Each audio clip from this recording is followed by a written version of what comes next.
Hi guys, my name is Lucy and welcome back to my channel.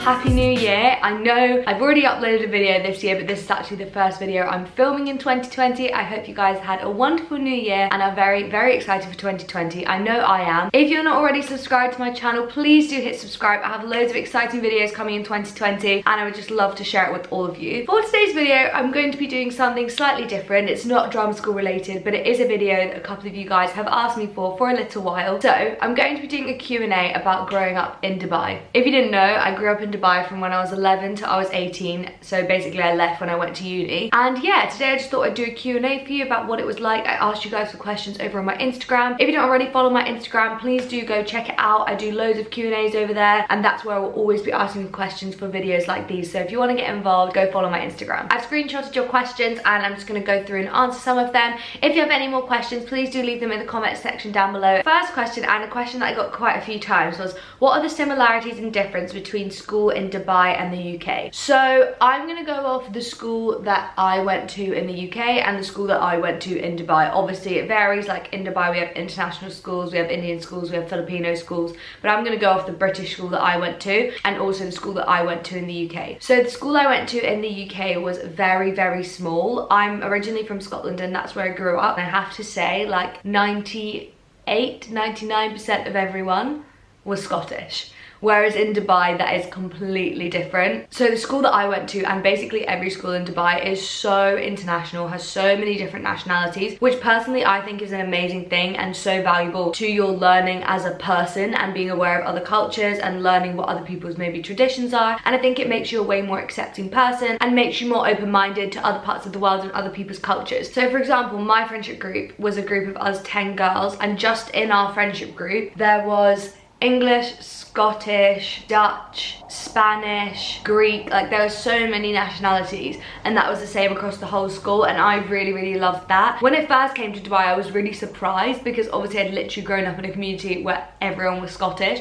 but I loved the fact that I grew up with people from all over the world. When it comes to the actual like curriculum of school, for me it was kind of similar, although I did switch from the Scottish system to the English system. It was kind of similar. So yeah, I did the normal English curriculum, so I did GCSEs, which are the international version of GCSEs, but they're basically the same, apart from you have a time zone paper. So we had to do all of our A-levels at this exact same time as the UK, so some of them would be at weird times. So if you guys would maybe start an exam at 12 and finish at 2, we would start it at 3 and finish at 5. So it was a bit different in that way, but for GCSEs they had time zone papers, so you didn't do the exact same exam as the UK. It was weird. I think there was 3 time zones, so it meant that people like in Singapore and stuff who have a bigger time difference to the UK didn't have to do their exams at like midnight. The only thing that I think we did that's maybe different is we learned Arabic. That was compulsory from year 7 to year 9, I think. It does vary depending on what school you go to. The next question is, why did you choose to go to the UK for drama school instead of staying in Dubai? So Dubai, I love Dubai, but it doesn't really have the kind of drama school training that I wanted.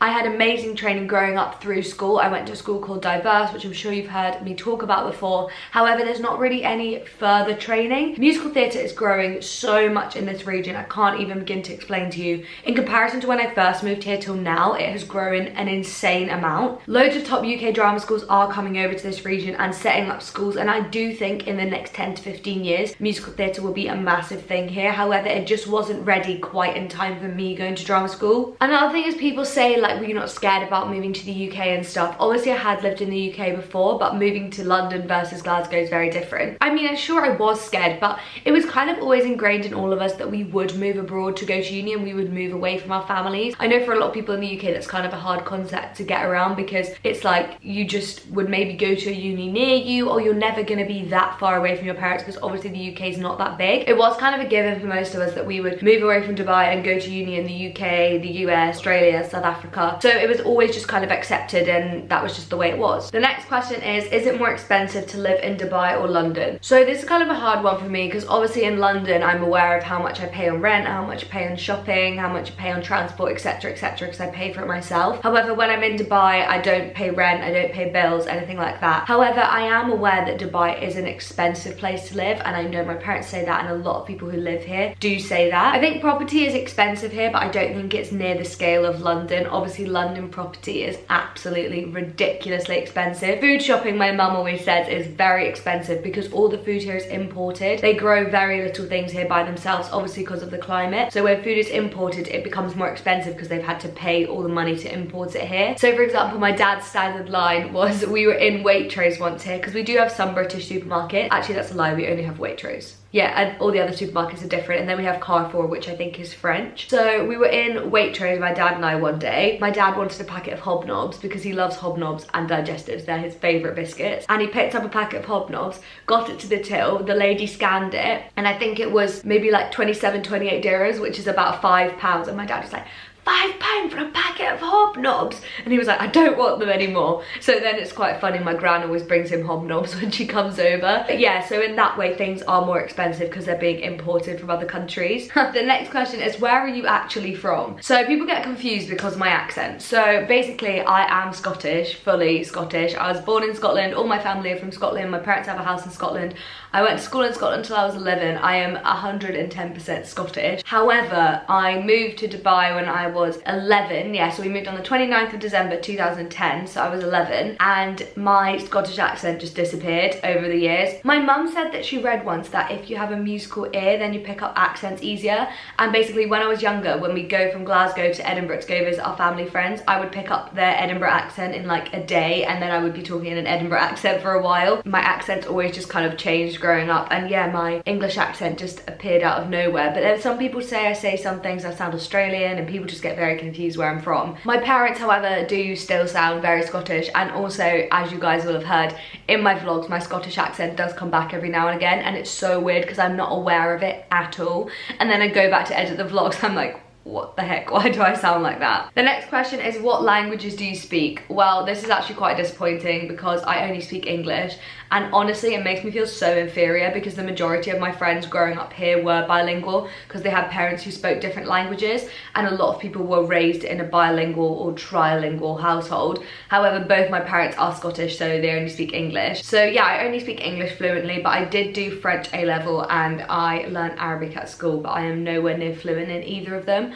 I really do want to get better at French again because I do think I've lost a lot of it, but I do think for me it's going to have to be, I'd have to move to that country and live in that environment to be fluent at the language. I'm going to do one more question because I've kind of babbled a lot, and it is, do you not hate flying all the time? I guess from you guys see it on my Instagram story. To be honest, I love flying, and I know some people find that really weird, but I always have. Planes have fascinated me since I was a little girl. I wanted to be a pilot for a really long time. However, then I decided I don't really like physics, so that wasn't really the best route for me to go down. And also I am a bit of a home bird, so I don't know if I would have liked flying all over the world all the time. Yeah, I've always enjoyed flying. I just think it's so cool how you can literally fly from one part of the world to another in the same day. It kind of blows my mind, and I know that might sound a bit stupid, but it honestly just fascinates me and I love it so much. I always watch those videos on YouTube where people go on like the really snazzy first class on an airline, and literally I just think it's incredible. So yeah, it's never scared me. I don't hate flying. To be honest, it stresses me out going on a train more than it does getting on a plane, because I get on a plane so frequently, like basically every 6 weeks. I'm really quite chilled when it comes to flying, but when I get to a train station I'm like, oh my god, I have no idea where to go. I don't know what train I have to get on. So I think it's just because I do it all the time, and that's why it doesn't really bother me. So I hope you guys have enjoyed this video, and I'm really sorry if I didn't get to answer your question. Thank you so much for everyone who sent me questions through. As I said again, please do follow my Instagram if you want to be involved in Q&As in the future. I hope you guys have enjoyed this video, and I will hopefully see you again very soon. Thanks for watching. Bye!